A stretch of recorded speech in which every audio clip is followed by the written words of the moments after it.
It's a great day. My name is Che Brown, the happy entrepreneur, and welcome to the Happy Entrepreneur Show, the number one business development and revenue focused late night show in the country where we are on a mission. And our mission really is to inspire. Our mission is to empower. And our mission is to provide you, that's right, you, the hard-working entrepreneur, with all of the resources that are necessary to execute that big vision you have for the people you were called to serve. And on this episode, we have the one and only Eboni Mcdonald. She's in the building. She'll be talking about breaking down beyond the title barriers, but more importantly, releasing that emotional baggage. Let's see how this works. What's going on, Eboni? How you doing?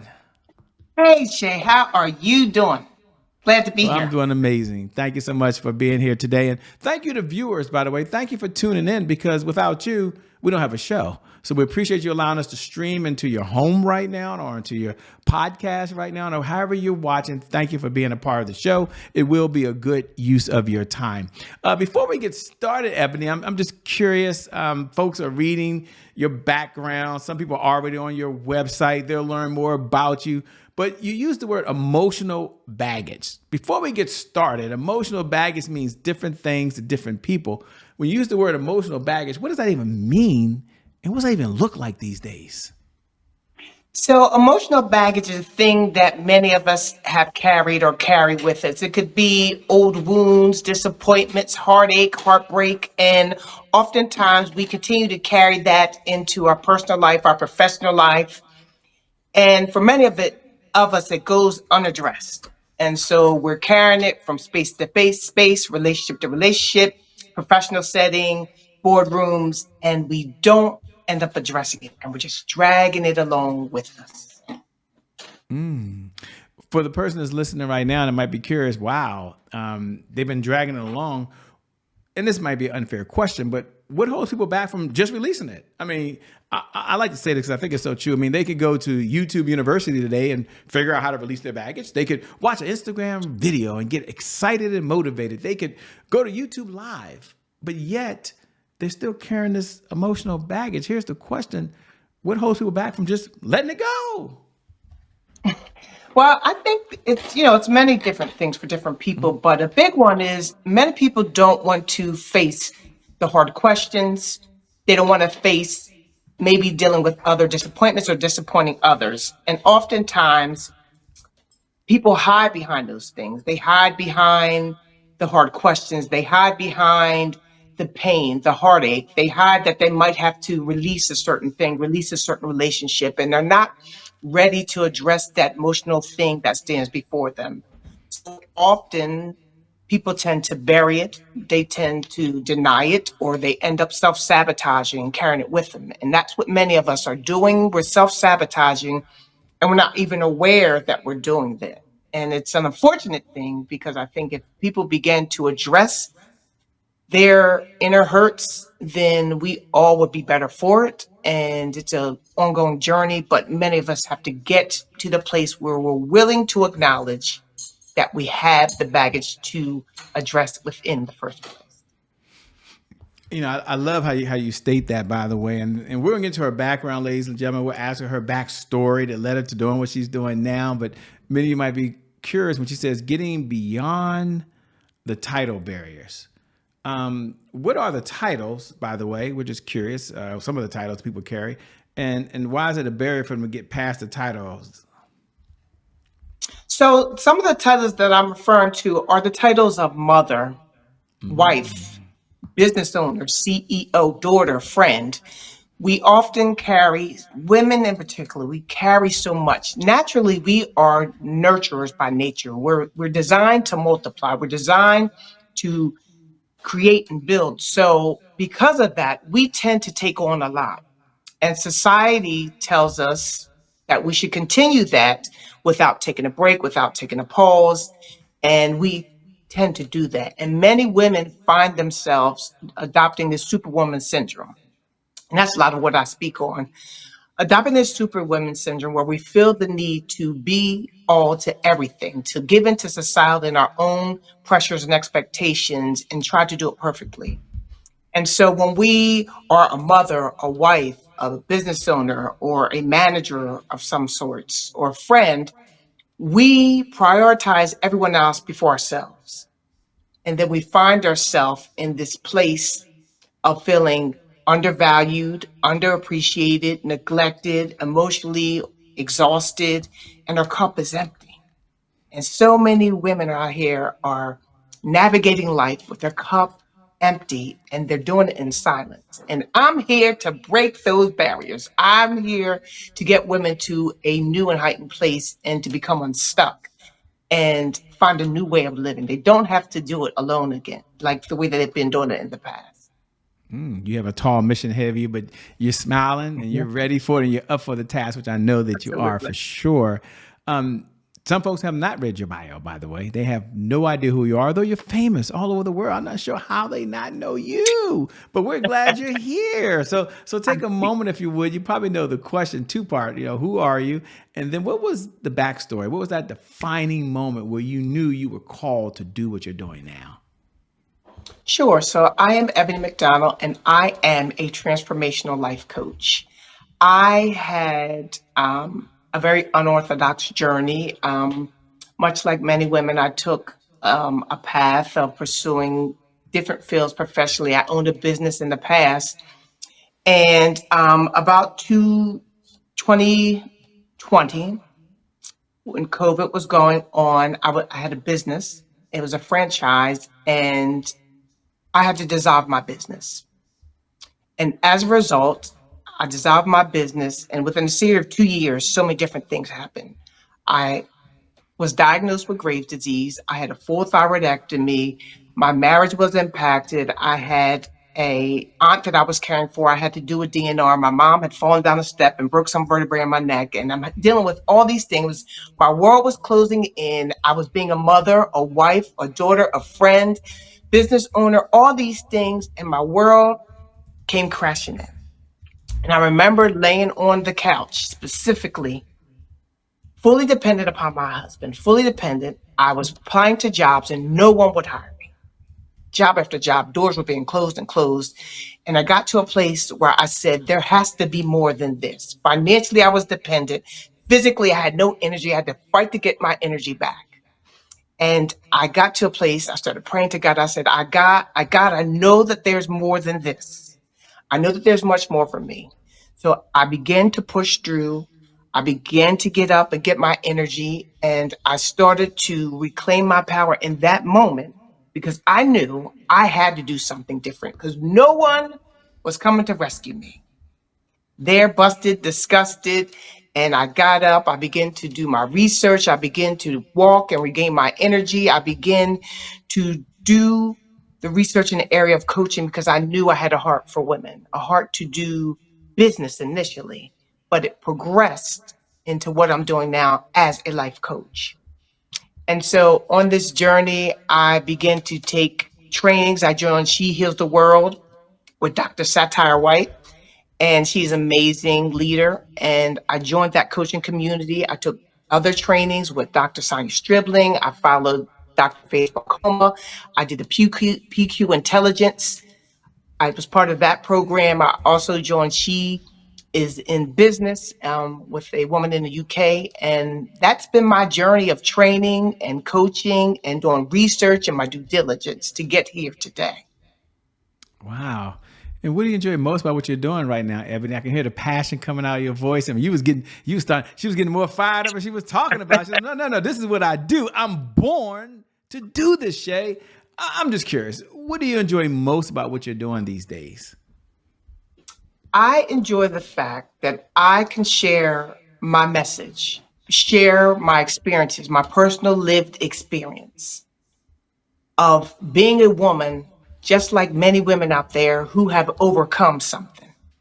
I've been able to endure and overcome and find a new level of peace, find a new level of joy, and overcome obstacles that maybe I thought I wouldn't be able to do in the past, but I was able to do it and successfully do what I'm doing now, to be a life coach and share the message with women that they too can become unstuck. You don't have to live a life where you're feeling trapped or undervalued, underappreciated. And if I could help one woman or make an impact in the world where women are going and working to become the best version of themselves, then that's what's rewarding to me, to see other women become uh, released and have their own personal breakthrough. That's why I do this. That's a big why. I love it.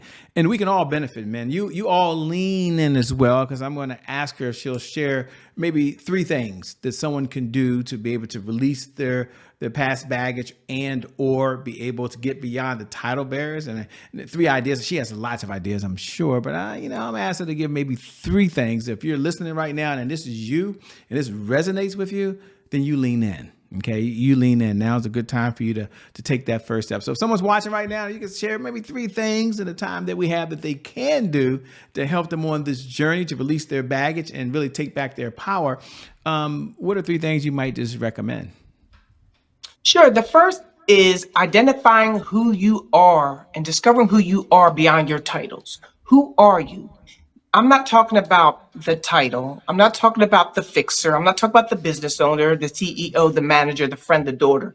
Who are you? The authentic you, the one who has aspirations, the one who has joy, the one who's looking to do something new, the woman behind the titles. Discovering who you are. Begin to do research and ask yourself those hard questions. What is it that you truly want to do beyond the current roles that you've been serving in and they have no longer been serving you? The second one is setting healthy boundaries.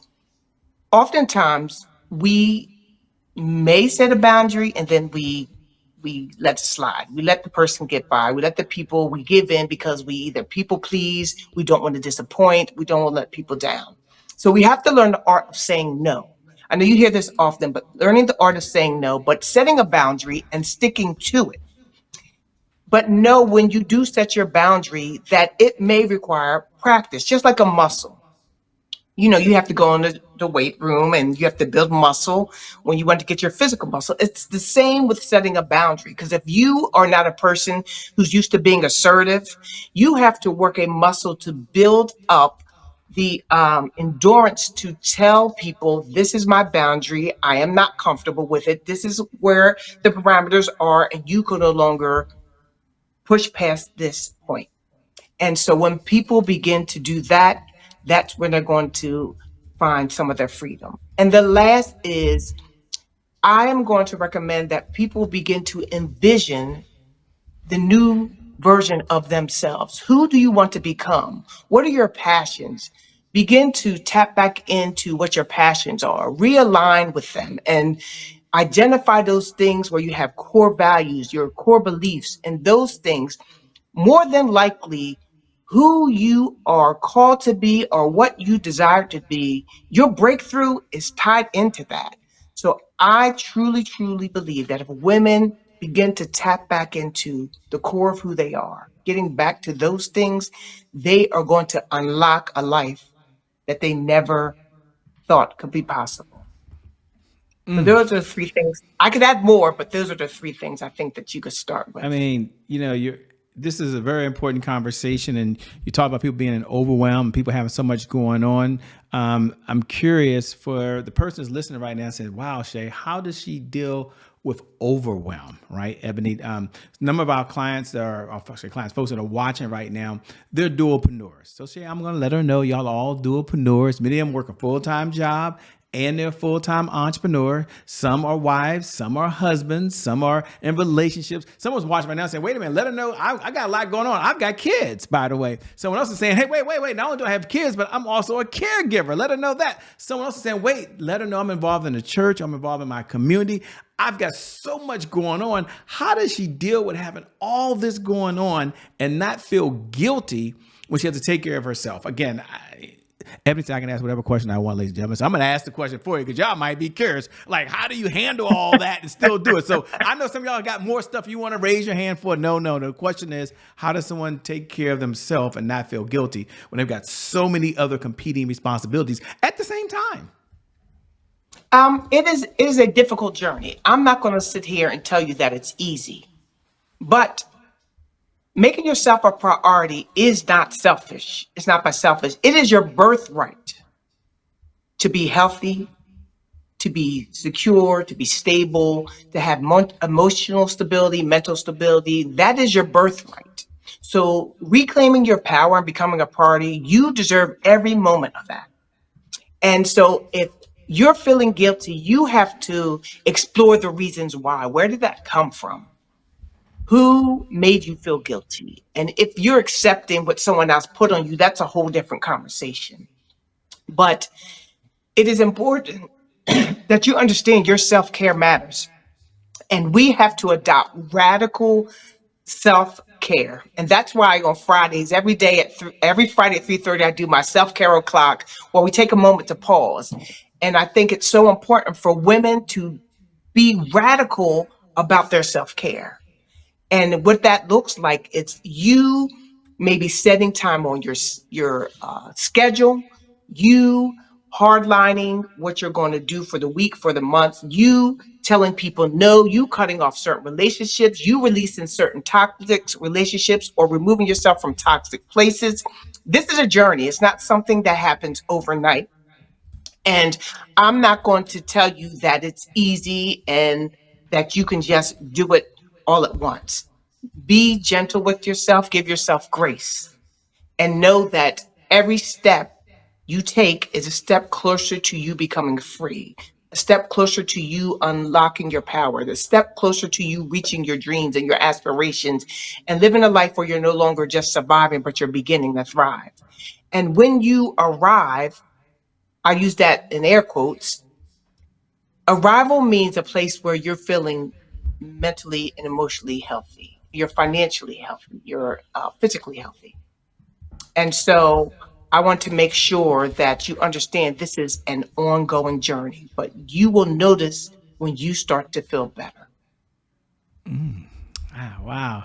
You really enjoy what you're doing. I love it, by the way. And we have a segment here called Today is My January 1st. I think this is a good segue because you've been through so much, by the way. And for those folks who tune in every night at 11 p.m. Eastern Standard Time, you already know what we're about to do. In fact, you can go ahead and say those magical words. Today is my January 1st. Happy New Year to you, by the way. And for all the other folks who are tuning in for the very first time, they want to know, what are they talking about over there? Today is our January 1st is our personal mantra at the Happy Entrepreneur Show. It represents a fresh start. It represents a do-over. It means our past, no matter how dark and gloomy that past is or how bright and sunny that past is back there, the past no longer equals the future. And so my question for Eboni on the other side as she's sitting there is really twofold. Number one, when you hear those words, today is my January 1st, what do you hear? What do you hear? And number two, what was another setback or challenge you had in your life, and how were you able to bounce back from it? So I would say a setback, that's the first thing. So a setback was, like I mentioned, being in a place where I lost my business. I lost my business. I had to dissolve it. I had to reclaim my health all within a short span of time. And I don't regret any of it. There's nothing about my story, my past, my trials, my tribulations that I regret because it has made me stronger. It has been able to lend me and afford me an opportunity to become a coach and actually have a business where it is something where my heart and passions lie. And I was able to do it with perseverance. I was able to do it by tapping into a higher source, which for me is God, and surrendering everything about my life to God so that I was able to transform my life and begin to walk with peace. And the biggest thing I would say is it's not if the trials will come, it's not if the challenges will come, it is what will you do with them when they come. And that is what I've been able to become very, very good at. Meaning this, I have been able to establish a peace and a joy, even in the midst of the storm, even in the midst of difficulty.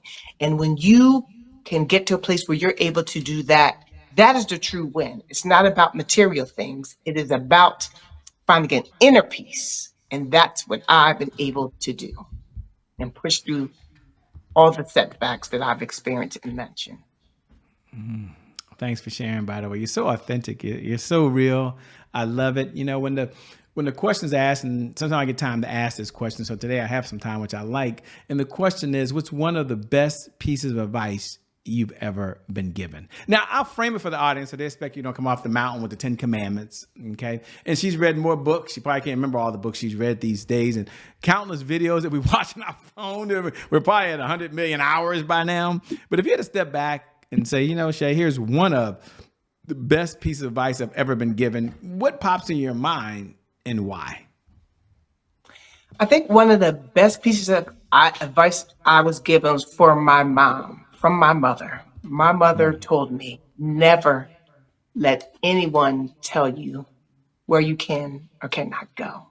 If you believe it, then you're able to accomplish it. No one dictates what you do. You go in this space and you create it. You create the space. And my mother has given me that. I visually watched her do it. And I believe that, we all have certain gifts and talents. And what's meant for the next is meant for her. And what's meant for me is meant for me. And you have to truly walk in who you are authentically. No, it's not easy. Yes, it's self-discovery. Yes, you have to do the work. But walking in your truest and authentic self and trying to discover what that is the best advice I can give you. Give yourself back to yourself. Like, that is the best thing you could do. Your mom was a very wise woman, by the way. I love it. As we come down the home stretch, I'm curious first, what do you do for fun? When I help women save their lives, impacting lives, changing the world, doing all the wonderful things you do, what do you do for just fun, for just you? For fun for me? Well, lately I've been doing a lot of work and doing this coaching, which I truly enjoy. But the things I love and seeing live jazz shows. I love the outdoors. I love the beach. And so these are things I truly enjoy doing. With the weather breaking, I can't wait to be able to go to the beach this summer. Hopefully, me and my children, we get to do that. And just being able to be in a space with family and friends, like, that's really big to me. So that's what I enjoy doing. How special. I love it. As we come down the home stretch, a two-part question. Number one, what type of clients are you looking to work with these days? And number two, how can folks best connect with you? How can they stay in this conversation? Where can they go if they want to be able to stay connected with you? Sure. So my ideal client is the ambitious woman who is out there, who has been juggling multiple responsibilities, wearing multiple hats, and they're feeling overwhelmed and stressed and undervalued, underappreciated. And they're looking for a way out. They want to become unstuck and find a new way of living. They want to find balance. They want to no longer survive, but begin to thrive. And I want to assure them that I have a safe place where you can come, where you'll be held accountable. I'm going to prim and prod and give you the tools to be able to overcome, and give you tools to find and realign with your passions and work to become a better version of yourself. And you can find me on Instagram at Coach Eboni. That's at Coach Eboni, Ebony with an I. You can find me on Facebook at Eboni Mcdonald, and on LinkedIn at Eboni Mcdonald, again with an I. And you can go to www.femtourcoaching.com. That's femtourcoaching.com. Well, let me say two things. Number one, thank you so much for being on the Happy Entrepreneur Show. We appreciate it. Can't wait to have you back again soon. I appreciate you, Shay. And thank you again. Thank you for your viewers. Thank you for tuning in. Without you, there is no show. So we appreciate you allowing us to stream into your home. We don't take that for granted. And I never get tired of reminding you, every night at 11 p.m. Eastern Standard Time, no matter what's going on in your life, no matter what you're going through, that I believe with 100% certainty, whether you've been hit with the punch you never saw coming, or you're going to that next level of success, I believe for you, your best is yet to come. Your best is yet to come. Your best is yet to come. With that being said, my name, by the way, is Shay Brown, the Happy Entrepreneur. Make it a great day, everyone. And we'll make some good things how we connect again next time. God bless, and we wish you success. Peace. Thanks a lot. Talk to you later. Bye-bye.